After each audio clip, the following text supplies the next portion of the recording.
Tok tok tok. Assalamualaikum. Waalaikumsalam. Ayo masuk.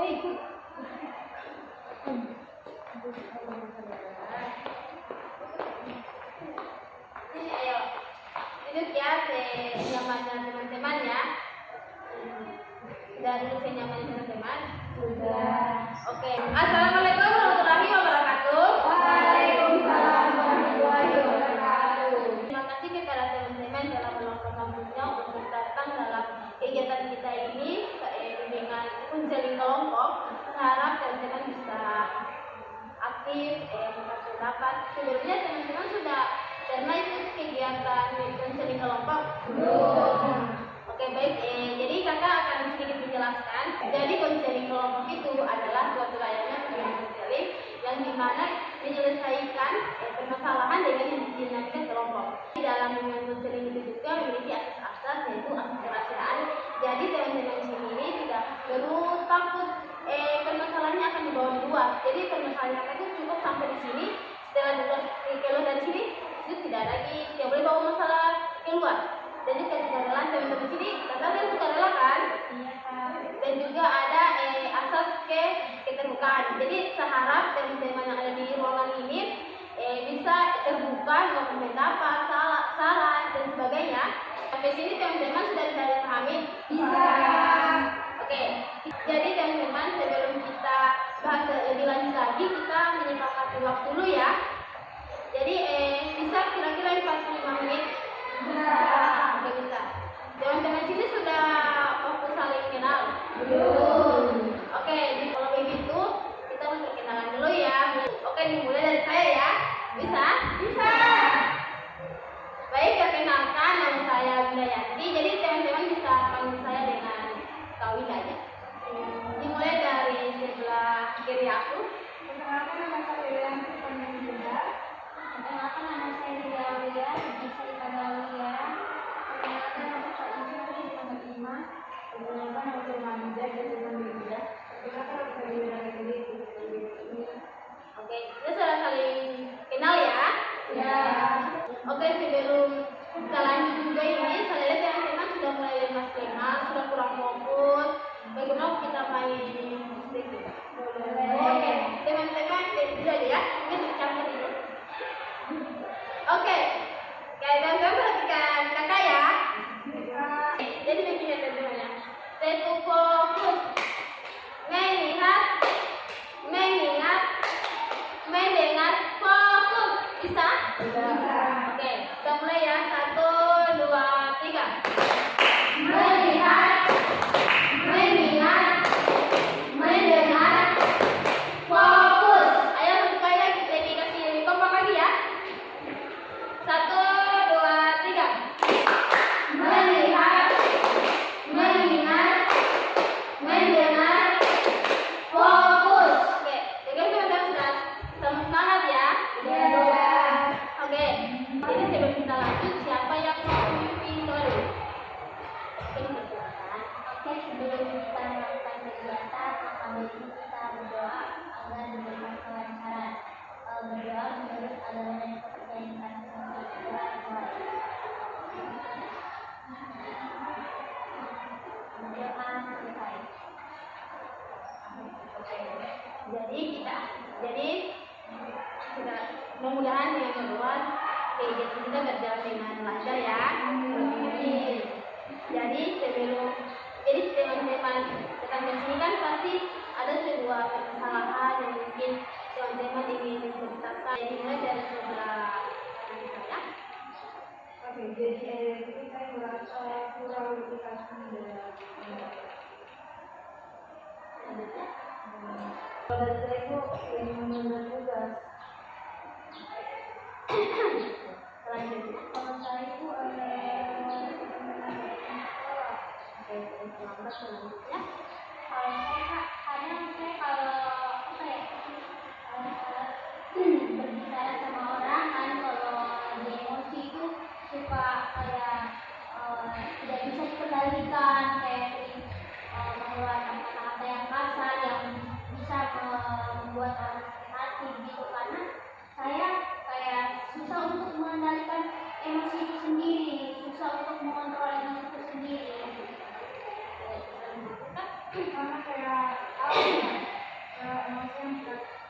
kembali. Oke, jadi dari teman-teman cerita ini ada dua permasalahan yang sama. Jadi menurut teman-teman yang kita bahas dulu yang permasalahan yang mana dulu? Permasalahan kedua dulu. Ada kan dari beberapa juga dan dari kita saja. Bagaimana teman-teman sepakat kita bahas permasalahan tentang permasalahan Kak Aul sama Kak Hilda? Sepakat. Oke, kita akan bahas tentang permasalahannya Kak Hilda dan Kak Aul ya.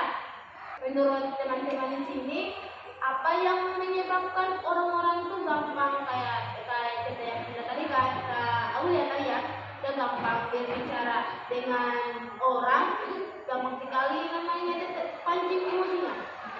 Menurut saya itu kayak mungkin kalau ini kayak ada masalah yang kayak dia tenang baru dia kayak tidak bisa kayak jadi kayak keluar emosi karena tidak ada yang sebenarnya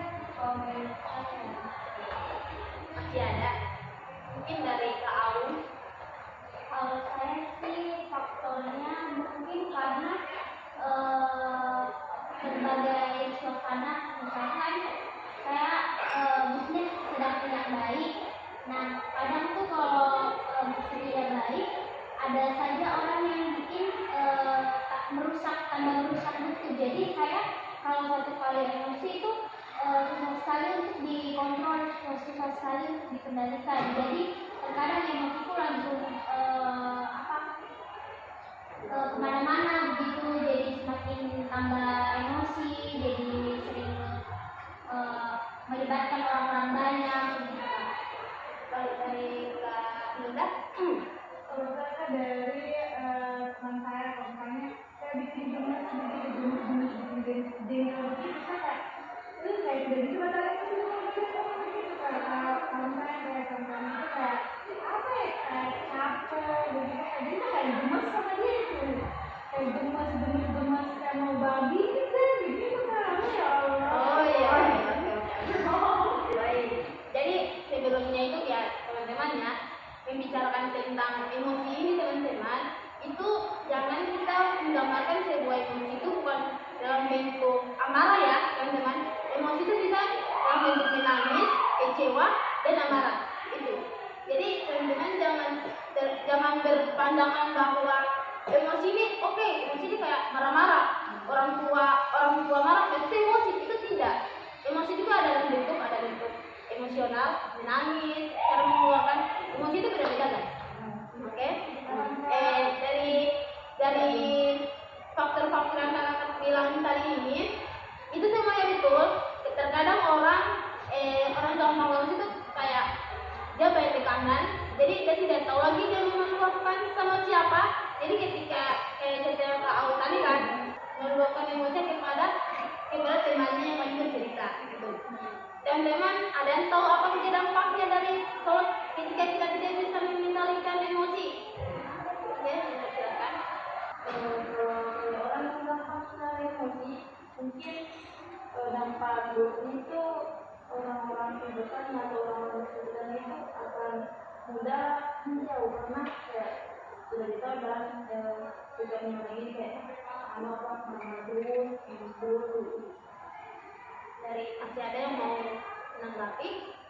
Maka kalau dampak masalah kayak mama sudah jelas, kalau sudah jelas itu berkaitan juga dengan kesehatan tubuh kita karena kita sudah sadar bahwa kita itu kalau melakukan emosi kita kepalanya kita itu otaknya kita itu harus berpikir keras untuk supaya diri kita senang tapi kita tidak sadar bahwa itu bisa mengakibatkan kita jadi stres, bisa jadi depresi, mungkin dari segi kesehatan juga banyak.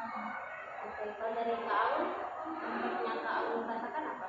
Kalau yang saya rasakan selama ini sih mungkin lebih kayak saya mungkin sering overthinking dengan itu yang kadang tidak terkendali, kadang pikir mungkin yang saya lakukan ini salah atau bagaimana, tapi pas selanjutnya tetap melakukan hal sama tapi begitu terus berputar pikiranku sampai membuat saya kayak apa ya selalu pikiran, bikin saya stres, bikin mood saya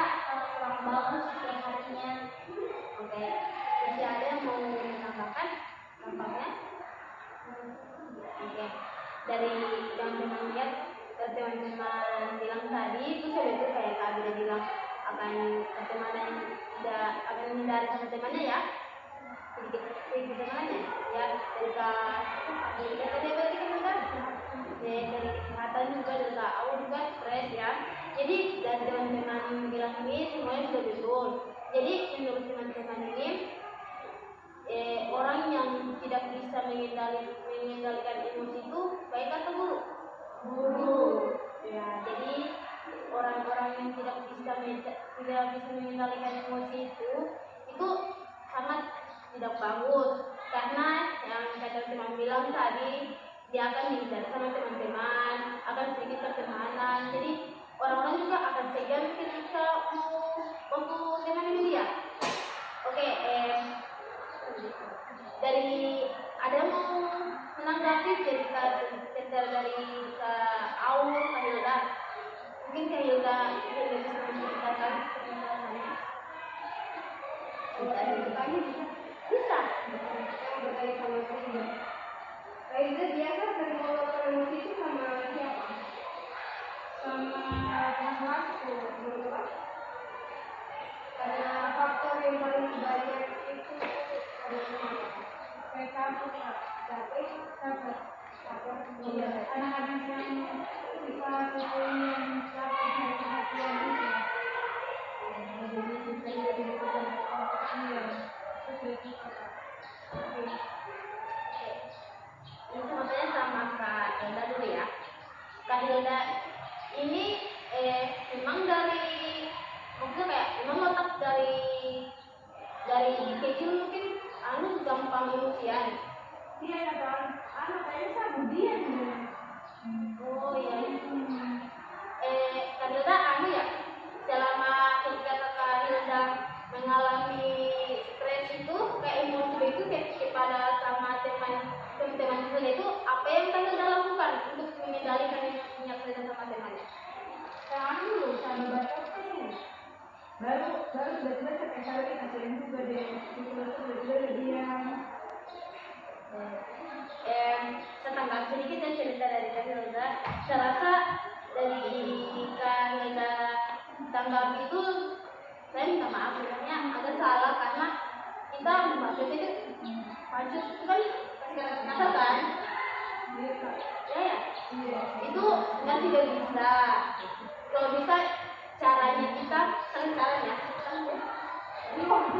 Iya, jadi kalau dari Kak dan saya ya, Hilda itu ketika kita mengalami kayak ada emosi sama seseorang, kalau bisa tinggalkan diri dulu, kayak tarik nafas pelan-pelan.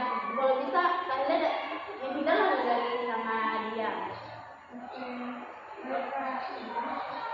Dari Kak Aul ada yang mau menanggapi? Saya ingin tanya, kalau kan kau tadi bilang kita kayak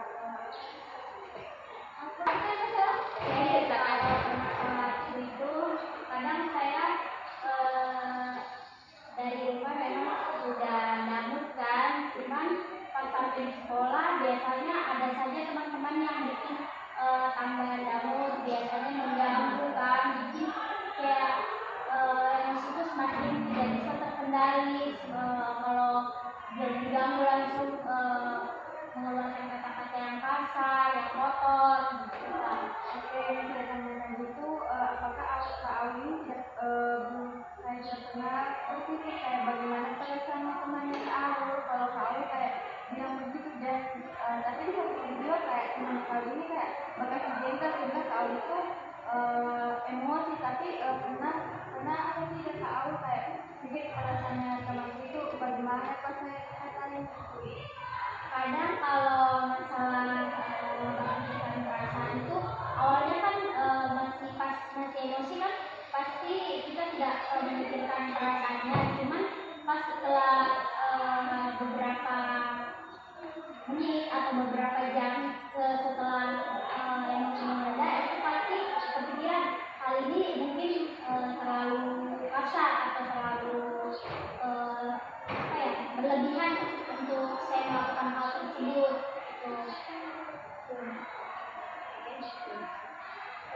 kalau kan tadi cerita apa gampang banget kalau didampingin teman. Mungkin sebelum mungkin ada kayak masalah sebelumnya tahu kayak masalah di luar, misalnya di rumah atau misalnya urusan misalnya organisasi, jadi kayak sensitif itu gak bawa sama teman, jadi Inggris itu kalau kan juga sama teman. Biasa kan memang biasanya dari rumah karena biasa kalau apa ya terlambat bangun pasti dimarahi orang tua. Di sini tuh kayak ada mood sebenarnya mau ke sekolah, cuman karena orang tua marah-marah jadi kayak kita gabut lah ke sekolah. Nah pas sampai sekolah kan ada lagi teman yang biasa iseng-iseng bagamu, jadi bikin kayak semakin meluap emosinya gitu Pak. Masih ada? Cukup. Itu tadi dari teman-teman bilang tadi ya. Di sini ada yang teman-teman yang tahu cara mengatasi emosi. Mungkin dari Aul dulu yang menjadi teman salah satu. Kalau saya sejauh ini saya sudah melakukan hal yaitu bagaimana saya bisa lebih mengontrol dan tidak memprioritaskan perasaan sendiri gitu, kayak maupun saya memiliki perasaan yang tidak baik hal itu ke sekolah, walaupun saya misalkan diganggu sama teman kelas atau bagaimana saya mengendalikan emosi saya supaya tidak membuat memikirkan perasaan orang yang saya hadapi, dan saya tidak boleh egois kalau di dunia ini cuma hanya saya yang memiliki permasalahan tersebut. Itu sih Kak. Oke. Kalau Kak Hilda? Saya yang suka yang melakukan begitu bodo amat. Setelah orang bikin apa, saya fokus dari diri sendiri saja. Ini ya. Kalau dari Kak Muni? Dari emosi? Ya ada. Oke. Saran dari kamu nih ya? Saran dari teman-teman yang bisa mengendalikan emosi mungkin bisa diatur maksudnya. Maksudnya bukan kemudian juga pasti pernah merasakan kayak terpaksa kayak ke sekolah pas kayak tersebut, tapi mungkin bisa lebih dikontrol kan.